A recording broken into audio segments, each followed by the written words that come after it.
Welcome to film curtains. இன்றைக்கி நாம் வேட்டையன் படத்தோட ஃபர்ஸ்ட் சிங்கிள் பற்றி பார்க்க போகிறோம். அப்புறம் ஜேசன் சஞ்சய், அதாவது தளபதி விஜய் மகனோட படத்தை டைரக்ஷனில் நடிக்க போகிற ஹீரோ யாருன்னு பார்க்க போகிறோம். அண்ட் கோட் மூவியோட கலெக்ஷன் பார்க்க போகிறோம். ஓகே கைஸ், வெயிட் பண்ணாமல் நம்ம வீடியோக்குள்ளே போகலாம். Vettaiyan movie October 10th release ஆக போகுது.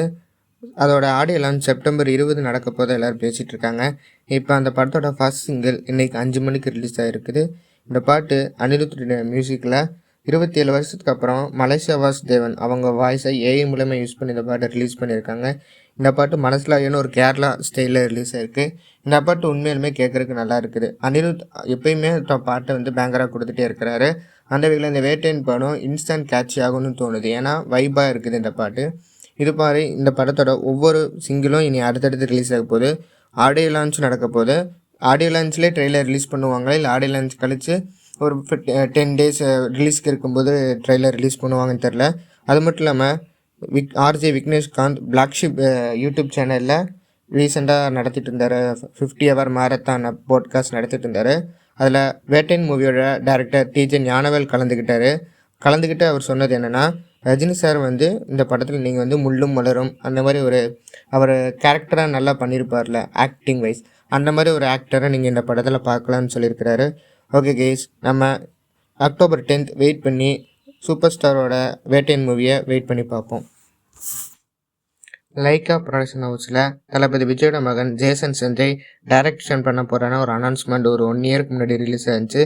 அதுக்கப்புறம் அந்த படத்தை பற்றி எந்த அப்டேட்டும் இல்லாமல் இருந்துச்சு. இப்போ இன்றைக்கி அந்த படத்துக்கு அப்டேட் என்ன கிடச்சிருக்குன்னா, அந்த படத்துக்கு சந்தீப் கிஷன், அதாவது ராயன் படத்தில் இப்போ ரீசெண்டாக நடித்த சந்தீப் கிஷனும் நடிக்க போகிறதா நியூஸ் வந்திருக்கு. இந்த படத்துக்கு தமன் மியூசிக் பண்ண போகிறதாவும் ஒரு இன்ட்ரெஸ்ட் நியூஸ் வந்திருக்கு. இந்த படம் ஸ்போர்ட்ஸ் ஆக்ஷன் மூவியாக வரப்போகுதுன்னு சொல்லியிருக்கிறாங்க. வெயிட் பண்ணி நம்ம இந்த படத்துக்கு அஃபிஷியல் அப்டேட் எப்போ வருதுன்னு பார்ப்போம். காஸ்டிங் டீட்டெயில்ஸும் சீக்கிரம் பார்ப்போம். செப்டம்பர் 5 கோட் ரிலீஸ் ஆயிருந்துச்சு. ரிலீஸ் ஆனதுலேருந்து கோட் மூவிக்கு நல்ல ரிசப்ஷனே கிடச்சிட்ருக்கு ஆடியன்ஸ் வைஸ்லேருந்து. தமிழ்நாட்டில் இந்த படத்துக்கு நல்ல ரிசப்ஷன் இருக்குது. அதே மாதிரி ஓவர்சீஸ்லேயும் நல்ல ரிசப்ஷன் இருக்குது. கேரளா பக்கம் ரிசப்ஷன் அவ்வளோக்கா இல்லை. லியோ அளவுக்கு இருந்த ரிசப்ஷன் கோட் மூவிக்கு இல்லை. இப்போ கோட் மூவி நான் தமிழ்நாட்டில் மட்டும் இந்த வீக்கே 100 crore கிராஸ் பண்ணியிருக்கு. லியோவை விட இது கொஞ்சம் அதிகம் தான். அது ஃபர்ஸ்ட் வீக்கெண்டில் லியோ ஒரு 100 crore கிராஸ் பண்ணிச்சுன்னா, கோட் மூவி 106 crore இப்போ தமிழ்நாட்டில் கிராஸ் பண்ணியிருக்கு.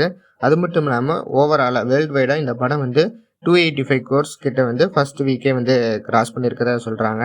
அது மூலம் இந்த படத்துக்கு ஓவர்சீஸில் தமிழ்நாட்டுக்கு நல்ல ரிசப்ஷன் இருக்குனால, அது மூலம் ஹிந்தி மார்க்கெட்லேயும் இந்த படத்தை நேஷ்னல் மல்டி செயின், அதாவது பிவிஆர் ஐநாக்ஸ் போன்ற தேட்டரில் ரிலீஸ் பண்ணாமே இந்த படத்துக்கு அங்கே 9 crores கிடச்சிருக்கு. இந்த மாதிரி ட்ரெண்ட் போச்சுன்னா இந்த படம் எண்ட் ரனில் ஒரு 450 crores இல்லை 500 crores கிராஸ் பண்ணு பேசிக்கிறாங்க.